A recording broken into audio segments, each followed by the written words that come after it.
Tollywood young hero Raj Tarun పై లైంగిక ఆరోపణలు వినిపించాయి. లావణ్య అనే యువతి రాజ్ తరుణ్ పై లైంగిక ఆరోపణలు చేయటం జరిగింది. హీరో రాజ్ తరుణ్ తనని మోసం చేశాడంటూ లావణ్య పోలీస్ స్టేషన్ మెట్లెక్కింది.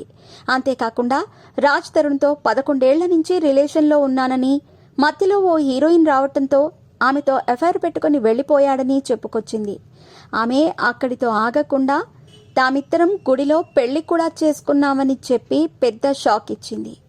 రాజ్ తరుణ్ నా ప్రపంచం, నాకు కావాలి, న్యాయం చేయాలంటూ నార్సింగ్ పోలీస్ స్టేషన్లో ఫిర్యాదు చేసింది.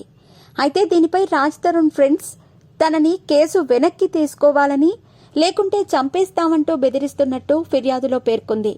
ఇంతకుముందు డ్రగ్స్ కేసులో కావాలని ఇరికించారని, కానీ రాజ్ తరుణ్ ఎలాంటి సహాయం చేయలేదని, తనను మోసం చేశాడని చెప్పుకొచ్చింది.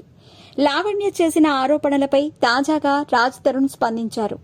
నేను ఒకప్పుడు లావణ్యతో రిలేషన్లో ఉన్న మాట వాస్తవమేనని రాజ్ తరుణ్ చెప్పుకొచ్చాడు. అయితే 2016-17 తర్వాత ఆమెతో తనకు ఎటువంటి శారీరక సంబంధం లేదని రాజ్ తరుణ్ క్లారిటీ ఇచ్చారు. ఆమె వ్యక్తిత్వం మంచిది కాదని దూరంగా ఉన్నానని, ఇండస్ట్రీలో తనకున్న పరువు పోతుందనే ఇన్నాళ్లు తాను సైలెంట్గా ఉన్నానని రాజ్ తరుణ్ తెలిపారు. ఇండస్ట్రీలో కష్టపడి ఈ స్థాయికి వచ్చానని, ఆమె ప్రతి విషయానికి బెదిరించేదని, అందుకే లావణ్య నుంచి దూరంగా ఉంటున్నానని రాజ్ తరుణ్ క్లారిటీ ఇచ్చారు.